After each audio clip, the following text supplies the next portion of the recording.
इस स्थान पर किसी पब्लिक मीटिंग को संबोधित करने के लिए पहली बार मैं आया।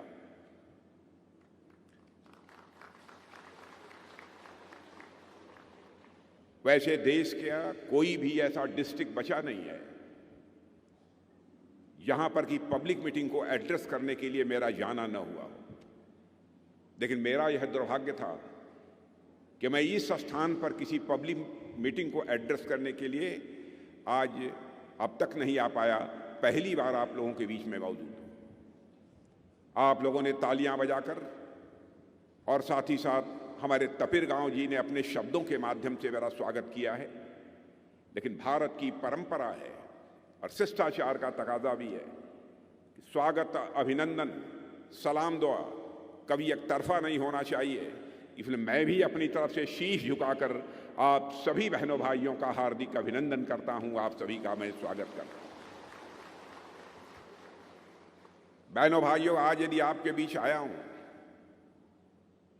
तो पार्लियामेंट के कैंडिडेट तपिर गांव के लिए आया हूं।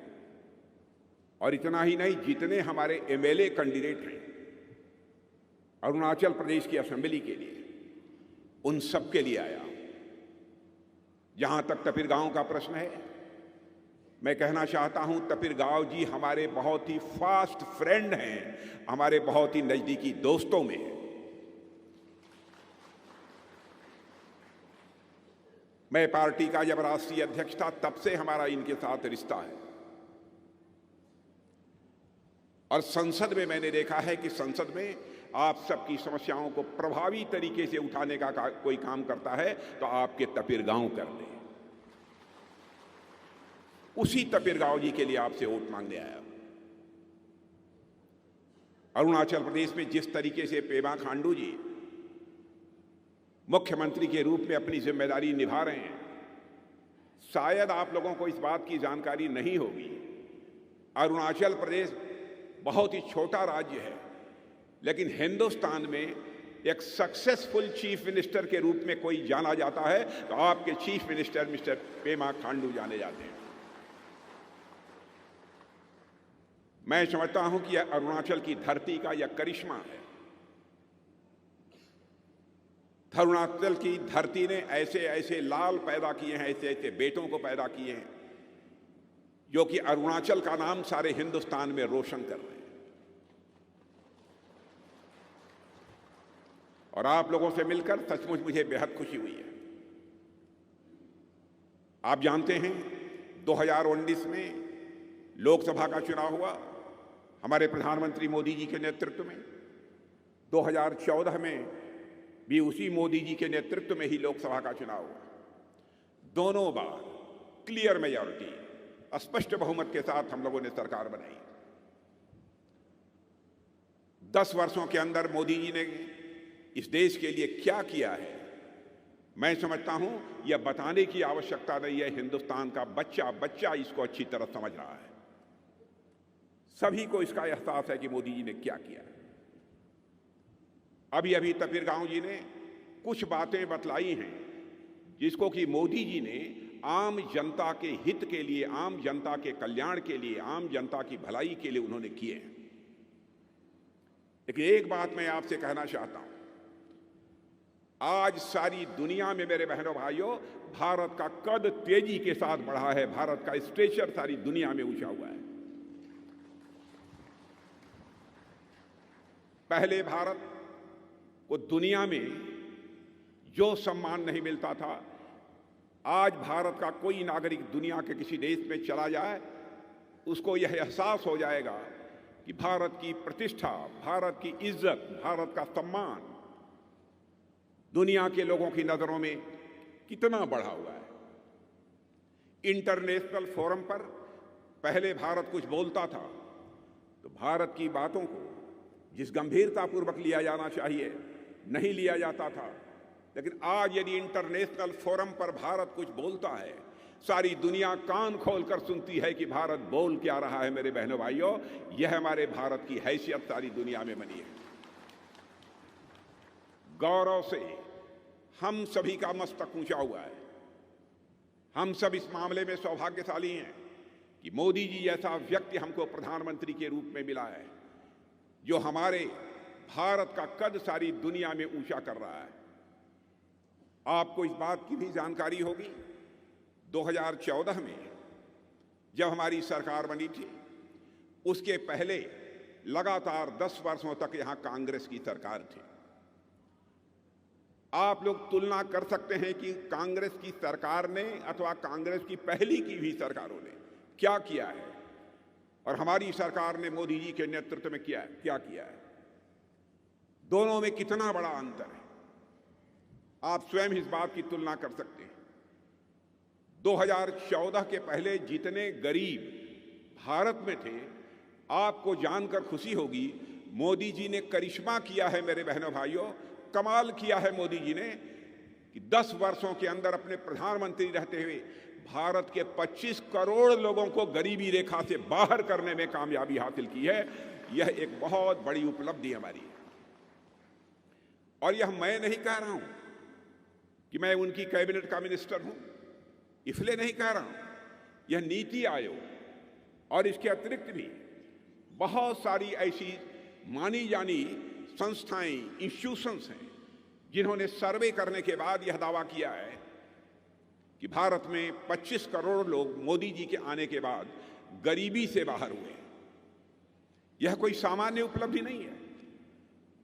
आज के 10 वर्ष पहले आप लोग स्वयं ही महसूस करते होंगे अरुणाचल की क्या स्थिति थी, और आज महसूस करते होंगे आप कि अरुणाचल की स्थिति क्या है। दुनिया के अधिकांश देशों के राष्ट्राध्यक्ष, यानी दुनिया के भिन्न भिन्न देशों के प्राइम मिनिस्टर, प्रेसिडेंट ये कहते हैं 21st सेंचुरी इस वर्ल्ड में किसी की होने जा रही है तो हमारे और आपके देश भारत की होने जा रही है। मेरे बहनों भाई, स्वाभाविक है हम भारतवासियों का मस्तक गौरव के साथ ऊंचा हो जाता है। मैं एक घटना बतलाना चाहता हूं रक्षा मंत्री होने के नाते। इंडियन नेवी, हमारी 3 सर्विसेज हैं, Indian army, Indian air force, Indian navy. हमारे इंडियन नेवी के 3 ऑफिसर्स रिटायर होने के बाद कतर में वह सर्विस कर रहे थे। किसी मामले में कतर की अदालत ने उन्हें फांसी की सजा दे दी और भारत में यह हाहाकार मच गया। उनका कोई बहुत बड़ा दोष नहीं था, लेकिन कतर की अदालत ने उन्हें फांसी की सजा दे दी। अब उस फांसी से बचाने का काम यह बहुत बड़ा चुनौतीपूर्ण काम था। भारत के रहने वाले लोग यह कहते थे, हमारे 8 भारतीय जिन्होंने कि नेवी में अपनी सेवाएं दी हैं, अब तो उनकी जिंदगी चली जाएगी, अब बचाया नहीं जा सकता, क्योंकि कतर की अदालत ने उन्हें फांसी की सजा दी है।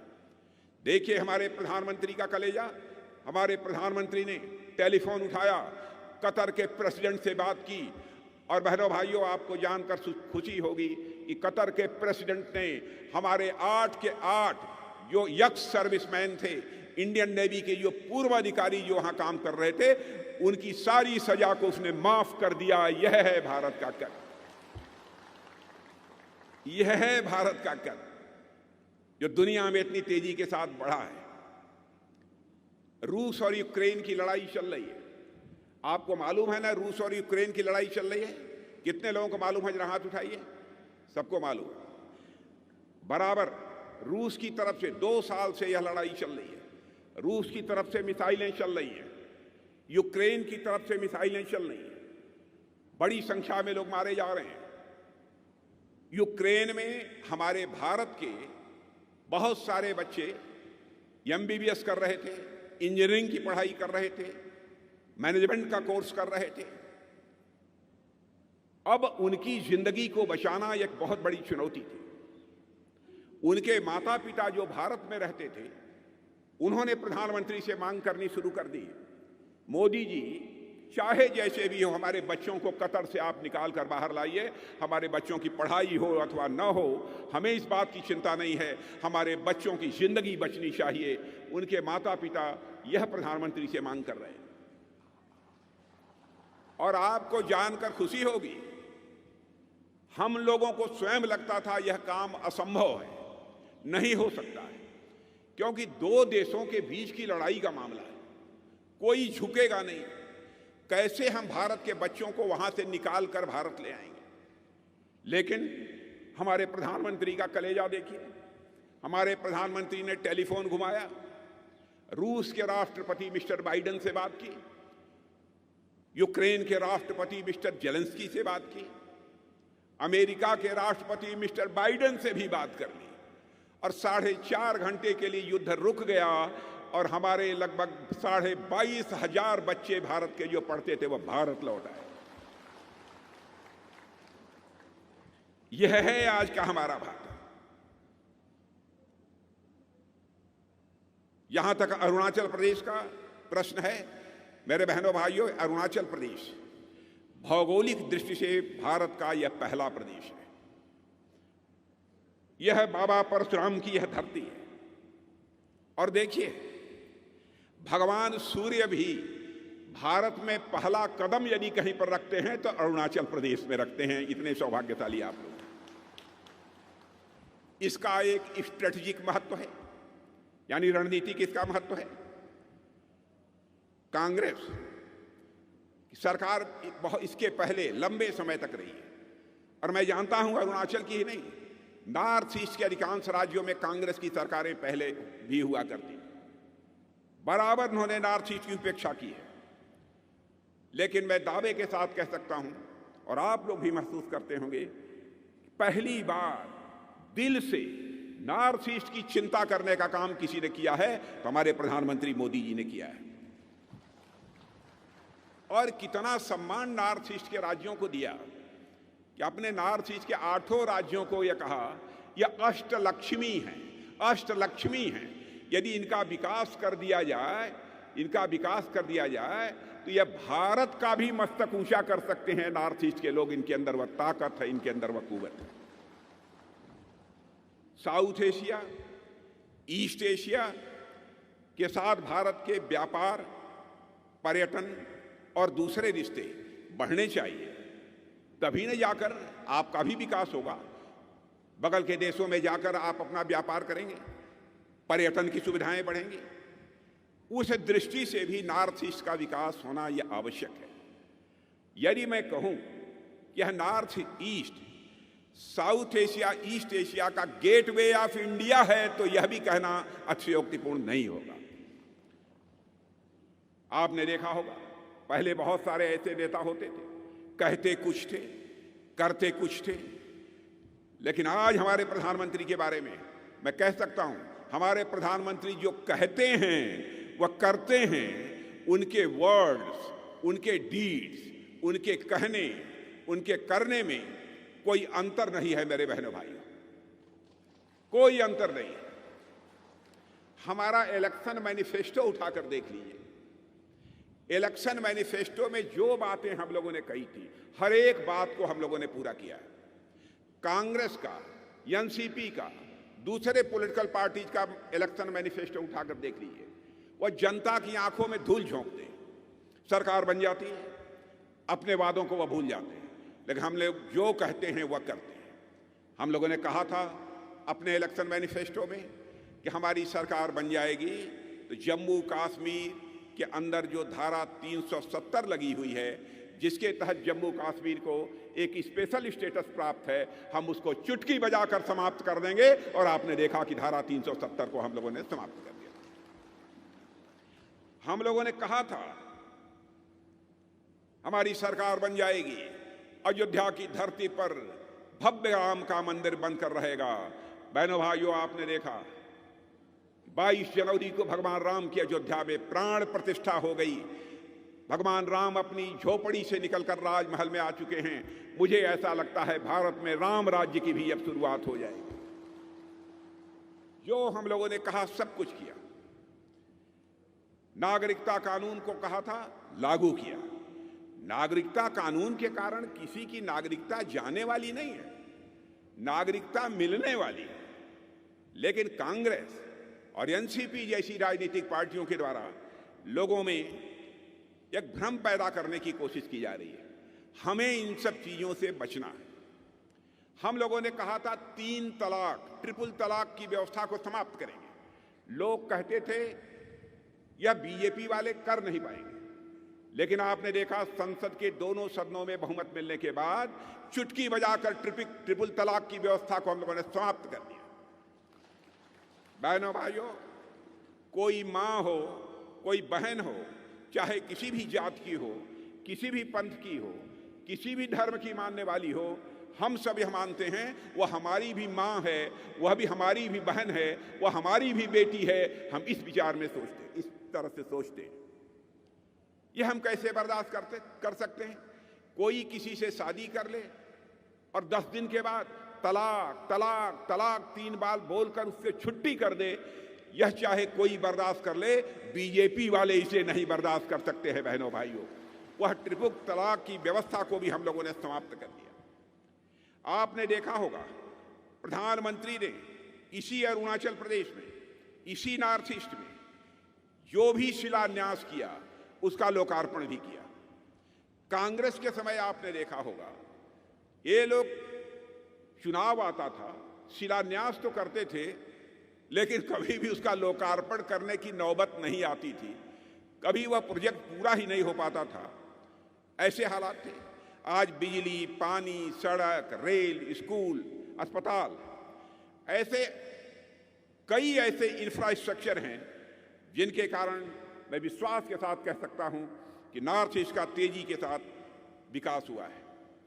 और आप आंकड़े उठाकर देख लीजिए, पिछले 10 वर्षों में जितनी तेजी से इन्वेस्टमेंट हुआ है, पिछले 10 वर्षों में जितनी तेजी से निवेश हुआ है, इसके पहले कभी भी इतना इन्वेस्टमेंट नहीं हुआ है अरुणाचल प्रदेश और नॉर्थ ईस्ट में जितना कि इस बार हुआ है।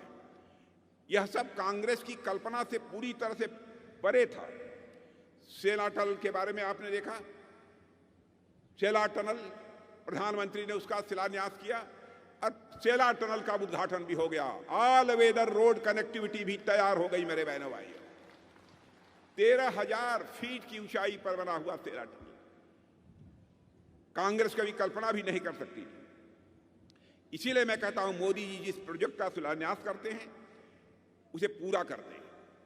और हमारी सरकार ने, हमारे प्रधानमंत्री ने 10,000 करोड़ रुपए की एक उन्नति योजना प्रारंभ की है।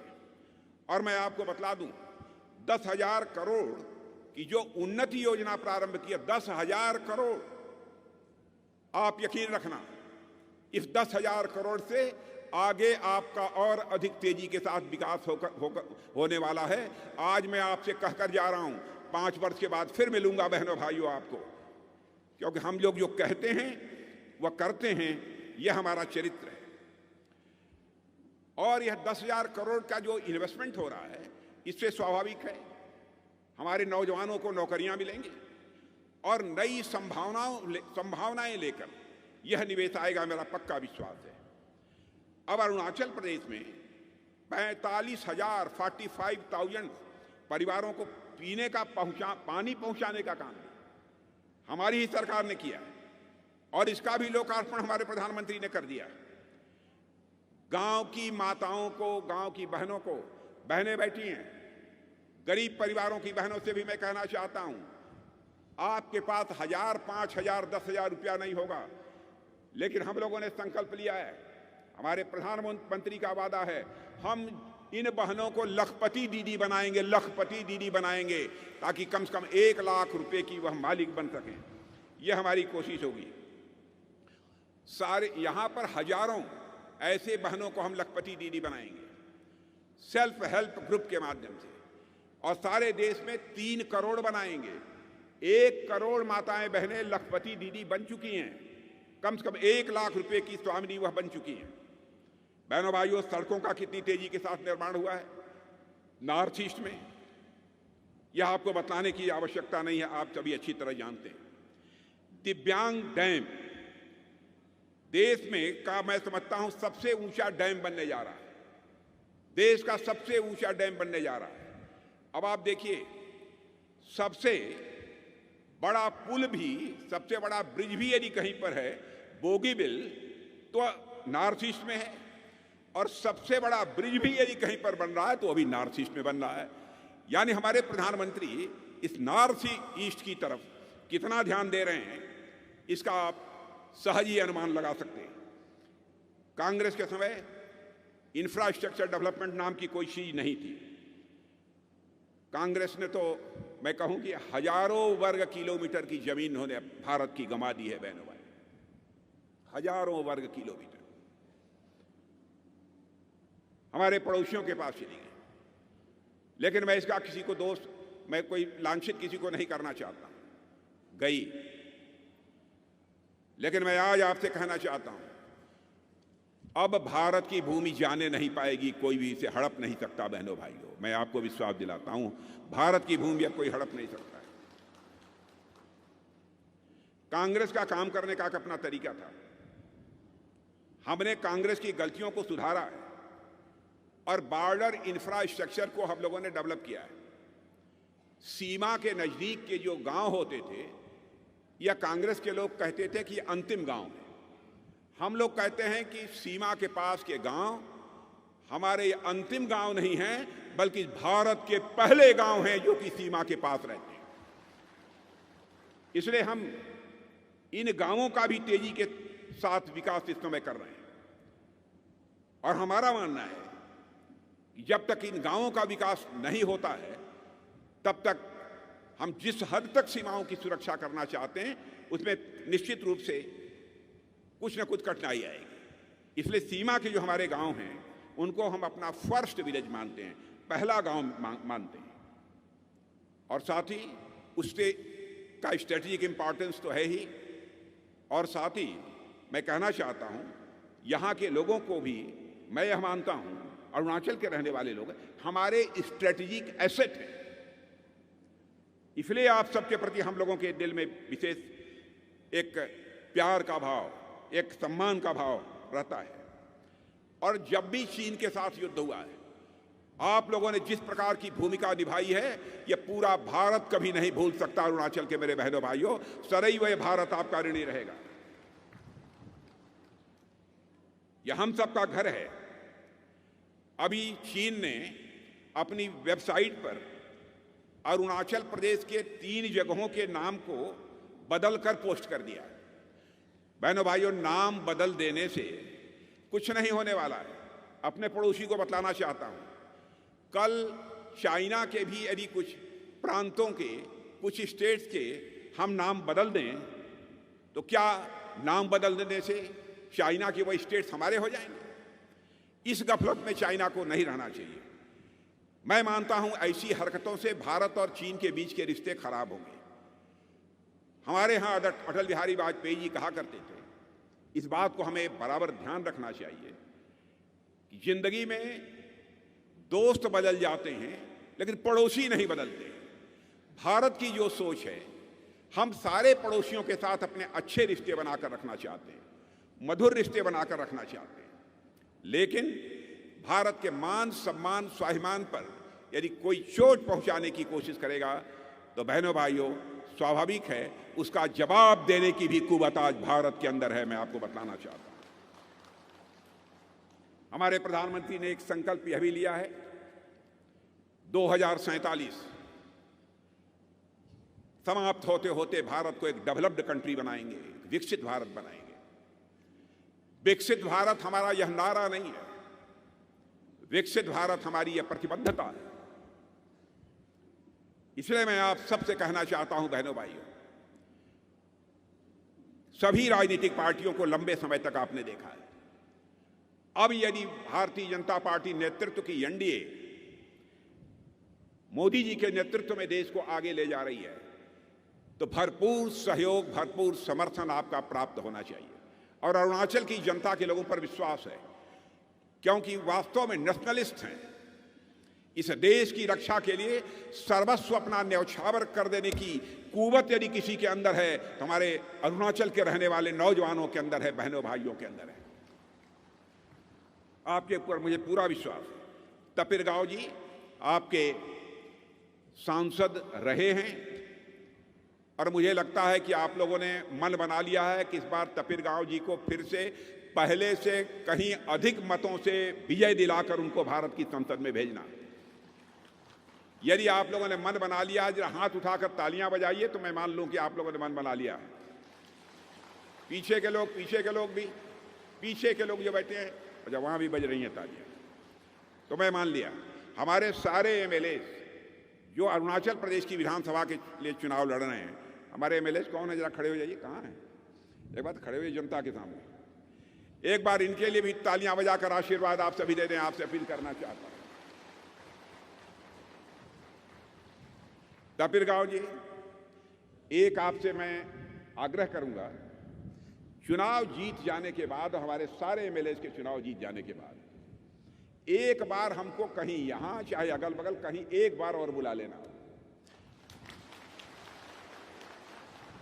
चुनाव जीतने के बाद यदि अगर मैं आना चाहूंगा तो अपना स्वागत कराने के लिए नहीं आना चाहूंगा। चुनाव जीतने के बाद यदि आना चाहूंगा तो एक बार शीश झुकाकर आप सभी बहनों के प्रति आभार व्यक्त करने के लिए, आपका अभिनंदन करने के लिए यहां पर आना चाहूंगा।